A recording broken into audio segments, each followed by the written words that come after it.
Hello and welcome into another edition of the Scorching Start on the Birds Broadcast Network. I'm your host, Sammy Miller, alongside your broadcasters, Ian Nicholas and Dylan Pescatore. We are back on the road, this time at White House Field, the home of the Harwich Mariners, after last night's huge 13-2 win over the Brewster Whitecaps. An absolutely phenomenal job by the Firebirds. It was an offensive explosion. 13 runs, 19 hits, 8 runs alone in the 6th inning.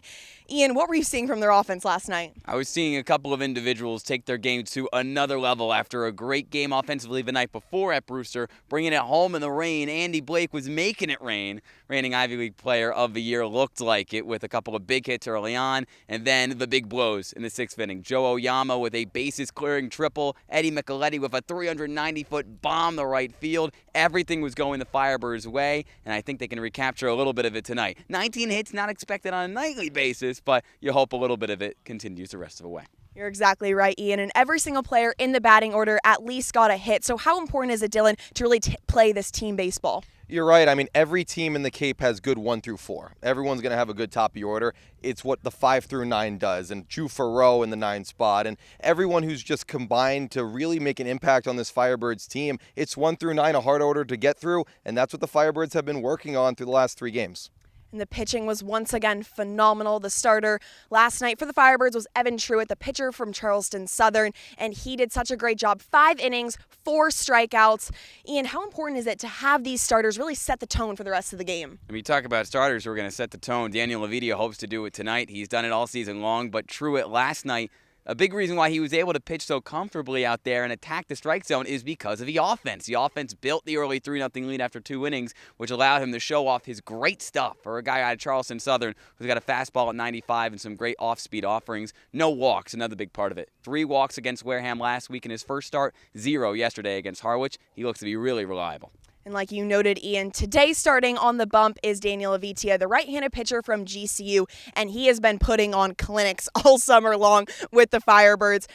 What have you really been seeing from his pitching, and what type of pitches have been working well for him? Yeah, it's the fastball, the changeup, and then the slider as the third pitch. But Avidia has gotten swing and miss stuff on his pitches all year long. He's faced 2 top offense in the league. It was Hyannis and then Katuitt. This will be his first time against the East, and Harwich is in for some trouble tonight if Avidia has his stuff going. And this is the 3rd time that the Firebirds will be taking on the Mariners. The last 2 didn't go in the favor of the Firebirds. So, Ian, what makes this Mariners team so strong? Well, what made them so strong was their offense, and unfortunately for them, just like every team in summer ball, a few losses in the middle of the season due to USA Baseball's training camp. You know, Orleans loses Austin Overn, and they lose Seaver King, a future Wake Forest Demon Deacon, and Culpepper, their third baseman, who plays at Kansas State. So they still got a lot of firepower. Steve Engler still recruited a great team, but now you got to adjust. 1 quarter down, 2nd quarter of the season is here, and now you have to figure out who your real stars are once again. And guys, you know what time it is. I need the keys to the game. Dylan, you're up first. Key to the game, get the lead first. The Firebirds have done it in all 3 wins in this streak. Let's make it 4. And the Firebirds, if they get the lead first, the pitching will continue to hold. I love it, Dylan. How about you, Ian? What's your key? Daniel Levidia, speaking of pitching, holding, I think he needs to get 15 outs, give up 1 run or less earned. And I know it seems crazy, but that's exactly what he's pretty much done. In his first 2 starts, I expect it again. Well, I'm excited. It's going to be a great game, and stay tuned for a lot more on the Scorching Start. All right, let's go to war, boys. You guys can get out. Back on the Scorching Start here on the Birds Broadcast Network, and for the first time in a while, back with a writer's report. We had to bring Brendan Nordstrom out of the cave that he calls the press box at Eldridge, where he does all of his wonderful writing, and bring him back in front of a camera. Brendan, how you doing? I'm doing great. Glad to be here. Glad to be back. He's back. Did a little hiking today. He's calm. How you feeling? Feeling pretty good. A little yoga yesterday, just treating the body right. I did not go for beach yoga. $20 scared me away.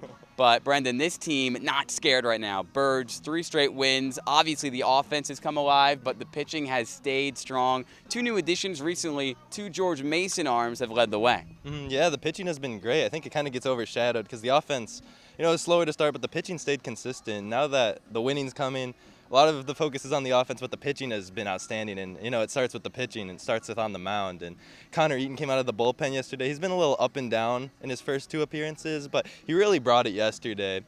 And he's been working with Coach Jim Lawler, kind of get the mentals, the physicals, and has been working on a few things, and clearly it showed out. And then the other day, had Chad Gartland starting on the mound. His first outing, he won an inning. He let up a home run, but nerves got out of the way in his second outing. He went 5 scoreless innings and got the win. The Patriots of George Mason helping out Jim Lawler's pitching staff right now, but the offense doesn't need a lot of help. Obviously, what a great performance yesterday against Brewster with nearly 20 hits, and at the top of that order, Austin Overn was really starting to find his stride from the plate, but he's going to USA Baseball's training camp, so who do you expect to fill the void at the top of the order? I mean, yeah, one thing that Overn did really well was get on base. Any way he could, laying down bunts. He's just using his speed, and Oyama will be filling in for him in top of the lineup, and he'll use that speed. He's been getting a lot better recently at getting on base. So I think it's just any way we can get on base. You know, Coach Nicholson told me yesterday that they love using the small ball. He said, how do you think it's working? And obviously it's working well, 19 hits yesterday. But, you know, just using any way they can get on base, using their speed, using their wheels, and good things will happen. Joe Oyama, the bases clearing 3-run triple yesterday, showed off the speed and the power. He's leading off tonight for the Firebirds. The offense, let's just be honest, it was not good in that 5-game losing streak, but so much of his game mental, and I know that Kelly Nicholson's crew, you mentioned Kelly, he really takes a priority on the mental side of things, and you actually just wrote a feature article about his top assistant coach who really helps with all of that. Yeah, Coach Jay Banfield, mental performance coordinator, and really interesting man outside of just the mental performance things. But, you know, one thing he told me is that up to 90% of the game is mental, but if you ask some of the guys how much they spend on it, it's about 50% of the time, and it's how can you not ignore it so much when so much of the game is mental? It's a game where it's a lot of focus, then no focus, and then a lot of focus, unlike other sports. So it's just a really interesting topic and really important for this team, especially when you're going through these streaks. Jay Banfield had been with the team for 4 years. I think he gets a little more interesting every single year, and a really interesting piece from Brendan on OrleansFirebirds.com. Brendan, thanks for coming back on the Writers Report. Thanks for having me. Scorching Start continues after this. Hey, set the tone, boys. I'm now joined alongside Charleston Southern pitcher Evan Truitt. Evan, first off, congrats on last night. 5 innings, 4 strikeouts. How are you feeling on the bump? I felt really good. It was tough to kind of get warmed up out there just because of the rain, and it was pretty cold too. But after about the first inning, I felt pretty good. And you have such great defensive players behind you. So as a pitcher, how relaxing is it knowing that you're going to have guys who can really make some strong defensive plays? It makes it a lot easier to pitch, just trying to get contact and really just throw strikes, because if you throw strikes, they're going to hit it. And when you have guys like that behind you, it makes it super simple. And like you guys have been saying, the Birds are hot. Absolute offensive explosion as of late. So how fun was it last night being able to celebrate for 13 runs in the dugout? It was awesome, especially after I left the game. I just got to kind of sit back and watch them do it, and it was just hit after hit, and it was really a fun time to watch. And the Cape Cod League is filled with some of the best pitchers and also hitters in the country. So how do you think that's pushing you as a pitcher? It's just making me prepare more. Something at school, maybe I kind of slacked off a bit, but especially after my first start, just took it a lot more serious in my preparation.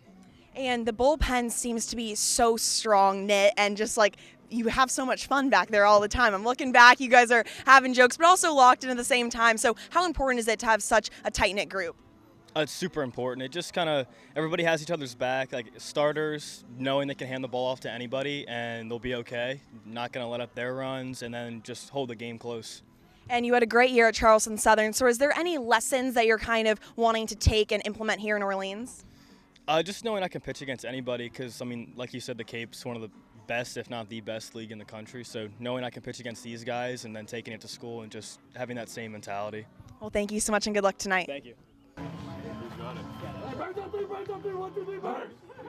I'm now joined alongside Firebirds manager Kelly Nicholson. Coach, first off, congrats on 3 straight wins. What do you think the biggest key to this winning streak has been?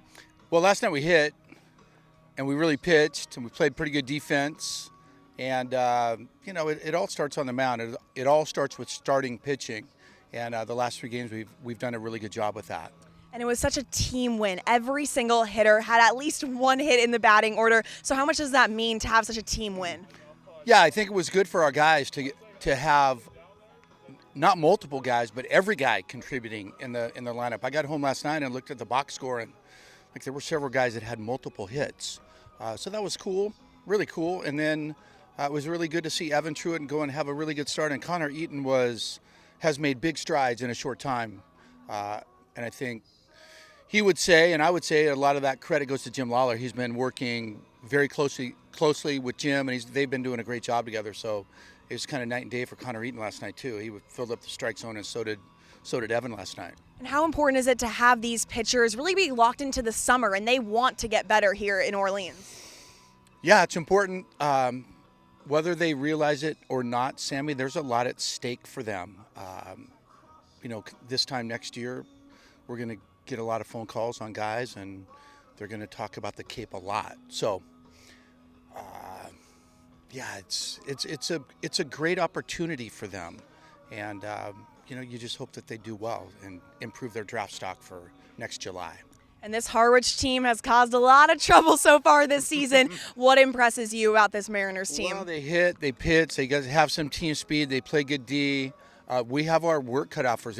They've I don't know what it is, 25-4, 25-5, something like that. It is just old-fashioned butt kicking a couple times. So, we have Danny Aviti on the mound tonight, and our bullpen's loaded, and we've been swinging the bat well, and I think we're playing with confidence. So, I think we're in a good spot. If we do the 4 things that we always talk about, we're going to be all right. Well, thank you so much, and good luck tonight, Coach. You bet. Thank you, Sammy. That'll do it for this edition of the Scorching Start on the Birds Broadcast Network. Make sure you tune in at 6:30 when the Orleans Firebirds take on the Harwich Mariners.